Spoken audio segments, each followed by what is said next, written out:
A midlife crisis is more than just a cultural stereotype. It's a real psychological struggle that can surface between the ages of 40 and 60. Often triggered by aging, loss, or unmet expectations, it can actually lead individuals to question their identity, make impulsive choices, or abruptly abandon long term commitments. While not officially classified yet as a mental illness, the emotional and relational fallout is very real, especially for the spouses and families left behind. This podcast gives voice to those living through the aftermath, exposing the hidden pain, and seeking accountability, healing, and understanding.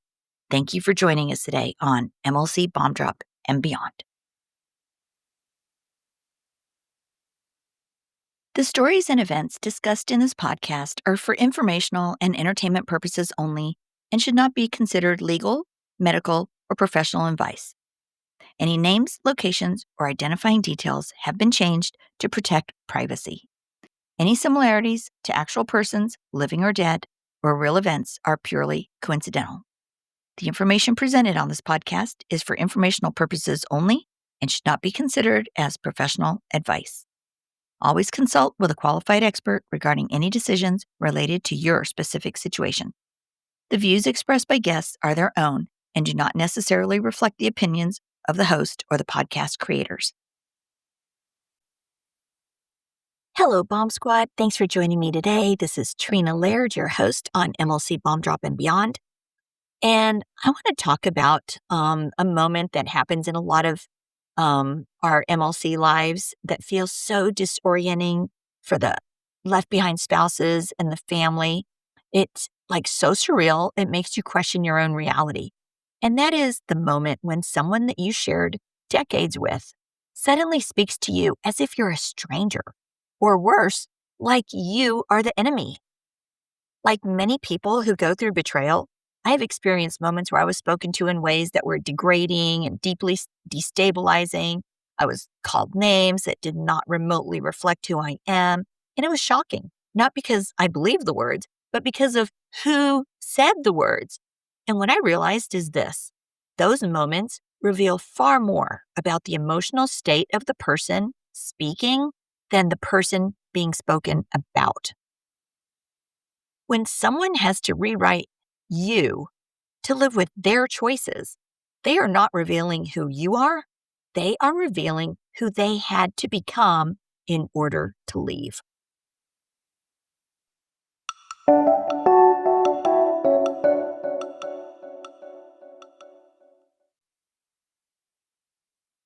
And seriously, Bomb Squad, this is one of the most destabilizing experiences a person can go through.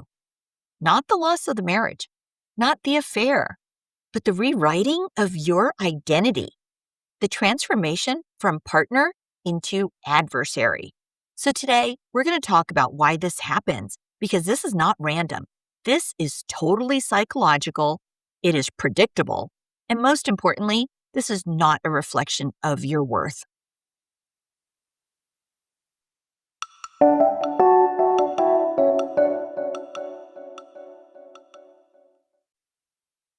When someone leaves a long-term relationship for an affair partner, they face a psychological problem, not a logistical problem, not a legal problem, a psychological problem, because somewhere inside them exists the knowledge that they abandoned a life, a family, and a person who trusted them. And you guys, that creates internal conflict. Psychologists call it cognitive dissonance. The brain cannot comfortably hold two opposing truths at once. And those truths are, I'm a good person, and then at the same time, oh, I caused harm to someone who did not even deserve it. So the brain resolves this conflict by altering one of the truths. It becomes easier to believe, oh, they deserved it. They were difficult. They were the problem. Because if you can turn the person you left into the villain, then you don't have to face yourself as the one who caused the damage. And this is not about facts, you guys. This is about emotional survival. And many people notice something really crazy eerie. The person they once knew begins repeating phrases, accusations, and beliefs that don't even sound like their own voice. It's like listening to someone else speak through them. And this happens because of emotional alignment. The brain prioritizes attachment to the new person, like the new affair partner, over objectivity. When someone forms a powerful emotional bond with a new partner, their nervous system begins aligning with that person's perspective. And not because it's proven, not because it's true, but because simply attachment requires alignment to feel secure. Their identity begins reorganizing around the new relationship. And protecting that relationship becomes protecting themselves and the most important thing they can focus on. So don't take it personally, because this is the part that hurts the most. The person who stood beside them for decades suddenly becomes the primary target of their anger. And why is that? It's because you represent their past. You represent their conscience. You represent the version of themselves they left behind and that they are running from. Your existence alone challenges the narrative that they are trying to deconstruct. Your stability exposes their instability. Your calm exposes their chaos. So their brain attempts to neutralize the threat, not by examining themselves, but by discrediting you in any way they can. This is psychological displacement. It can be totally shocking to witness someone become fiercely protective of a person they've known for just a short time, while showing little regard for the person who stood beside them for decades. And I know you've all seen that, or most of us have seen that. But this is not necessarily a sign of deeper love. It is a sign of deeper psychological dependency. Because if that relationship collapses, they are forced to confront everything they abandoned. So protecting that person becomes protecting the fragile structure that is holding their new identity together. It's not strength, it is emotional survival. So when someone rewrites you, they are not revealing your character. They are revealing their psychological state. Healthy, emotionally regulated people do not need to destroy someone else's reputation to justify their choices. Truth stands on its own. It does not require intimidation. It does not require threats. It doesn't require narrative enforcement. Character is revealed through consistency over time, not through accusations made under emotional pressure. So, you guys, don't chase their approval. Do not try to convince them of your goodness. Do not defend yourself against accusations that were never grounded in reality to begin with, because you cannot reason someone out of a narrative that protects their emotional survival. Your silence is not weakness. Your silence is strength. Silence removes their leverage.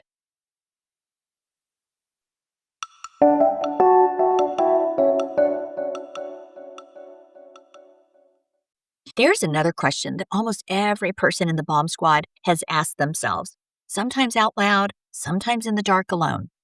And the question is this: how on earth could my spouse or my former spouse be so obsessed with someone who was so clearly wrong for them, who has so many issues, someone who wasn't even kinder, someone who's not stable, someone not more accomplished, and someone who's not emotionally healthy? And yet, they have become fixated, protective, willing to destroy their marriage, their family, their reputation, all for that person. Yeah, it makes no sense on the surface.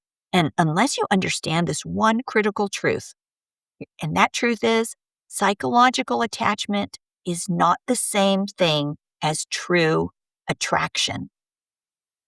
And confusing the two is how lives get destroyed. So today we're going to separate illusion from reality, because what you've witnessed was not necessarily love. It was very often attachment. And attachment can be far more powerful and far more destructive than attraction.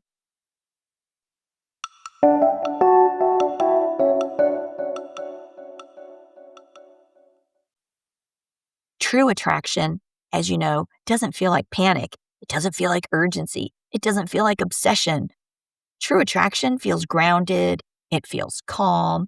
It feels like curiosity, not compulsion. When two people are truly attracted in a healthy way, their nervous systems settle. They don't destabilize. They don't abandon their entire identity. They don't suddenly become strangers to themselves. They don't go around destroying their children's sense of safety. They don't burn their entire life down overnight. True attraction actually integrates into a person's life. It doesn't consume it. Psychological attachment is not primarily about compatibility. It is about nervous system activation. And I'll explain that a little bit. When someone is in midlife crisis, their nervous system is already destabilized. They may feel empty, numb, lost, afraid of aging, disconnected from their identity, and depressed without fully realizing it. They are not regulated. They are searching for relief.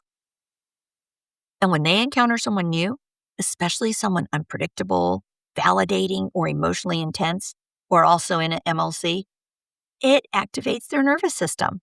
Suddenly they feel something: energy, intensity, aliveness. But what they're feeling is activation, not compatibility. Activation and compatibility are not the same thing.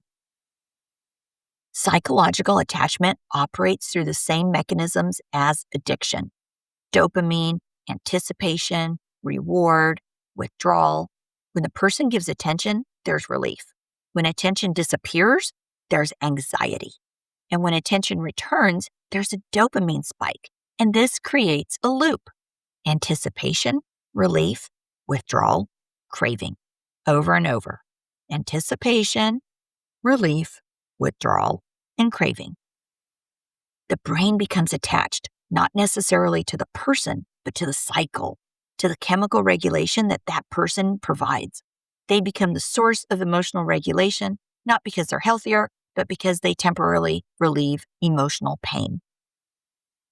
And this is one of the most painful things for families to witness: that fierce protection, the defensiveness of the AP, the willingness to lose everything. It makes no sense. And this happens because once attachment forms, the brain treats that person as essential for emotional survival. When you challenge the attachment, their brain perceives that as a threat. There's not a logical disagreement. They simply defend, they justify, and they distort reality. Because losing the attachment figure would mean returning to the emotional void they were escaping. They are protecting their regulation, not necessarily the person. They are protecting their regulation. Please know that. Because you should not take it personally. This is psychological situation that doesn't make sense to the average rational person. But I'm trying to explain it in a way so that it can make sense. So basically, the irrationality has a little bit of a rationality to it. Because true attraction, as you know, expands your life. Attachment, however, consumes it. And it's crazy because, the part that confuses left behind spouses the most, and all friends, neighbors, children, they all assume, oh my God, this person must be so much better, more attractive, more interesting, more compatible. Especially when you've got a spouse out there saying, oh my God, I'm so happy. I haven't been this happy in forever. But remember, attachment does not form based on objective superiority. It forms based on emotional timing and nervous system vulnerability. That new person, they arrived at the exact moment that the individual was destabilized. They became associated with relief, and that relief creates attachment, not superiority, and definitely not compatibility, but relief, you guys.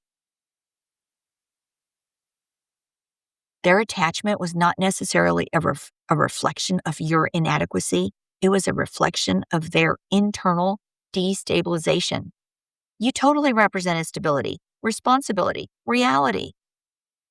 The new person represented escape, activation, avoidance of internal pain. Your spouse or partner wasn't choosing someone better. They were choosing someone who allowed them to avoid themselves. And remember, attachment often looks like obsession, not love. Obsession is totally not the same thing as love. Obsession is driven by anxiety. Love is driven by stability. Obsession needs constant reinforcement. Love does not. Obsession feels urgent. Love, steady. When somebody is obsessed, They're constantly fearing loss or abandonment of that. When they're in love, they feel safe and secure. If the relationship required constant defense, secrecy, and destruction to maintain it, that is not a sign of healthy attraction. It's a sign of attachment. And what does this mean for you, the one left behind? It means this was not a fair comparison. You were not competing on equal terms. You were operating from stability, and they were operating from destabilization. Attachment formed in that destabilized state. That attachment does not mean the other person was better. It means they became neurologically associated with relief. That is not the same thing as true attraction. And it's not the same thing as lasting compatibility. And here's what I want every member of the bomb squad to understand. They didn't necessarily destroy their life because they found something better. They often destroyed their life because they became attached during a moment of internal collapse. Attachment, you guys, attachment can feel totally powerful, convincing, all-consuming, but it is not always grounded in truth. And over time, attachment formed in instability often collapses under reality. And know this, true attraction does not require destruction to exist. True attraction builds, stabilizes, strengthens. It doesn't annihilate everything in its path.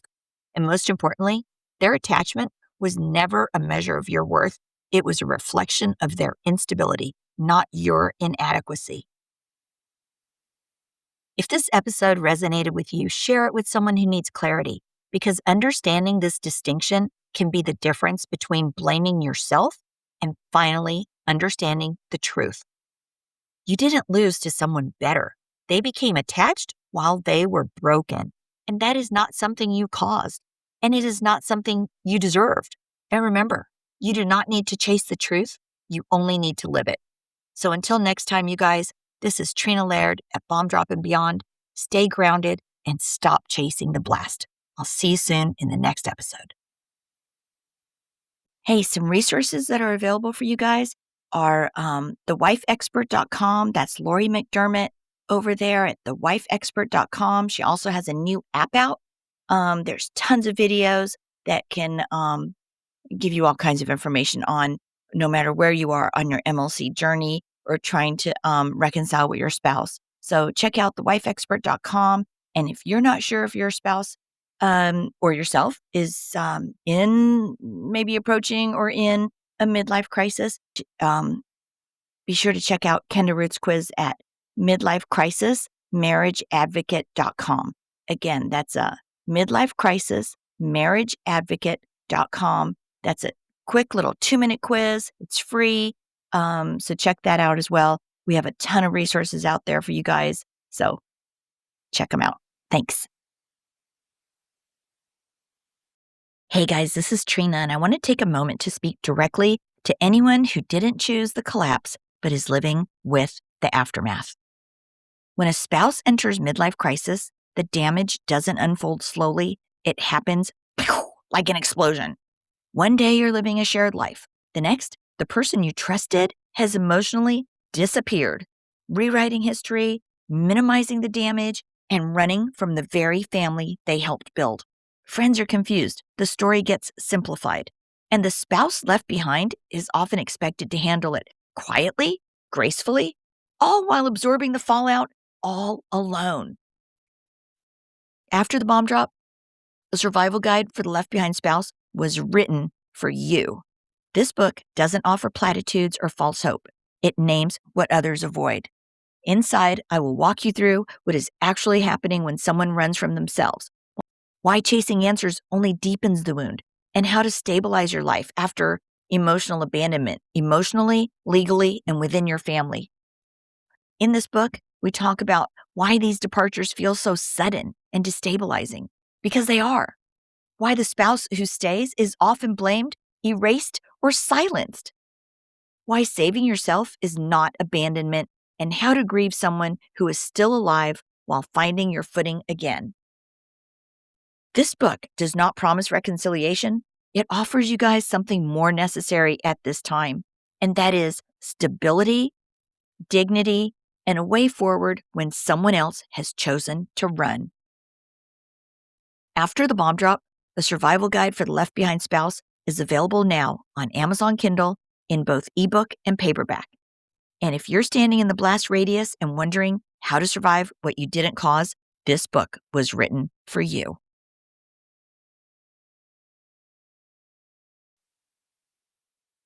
Hey, if you have a story you'd like to share with our listeners, or if you'd like to be a guest on the show, please email mlcbombdrop@gmail.com.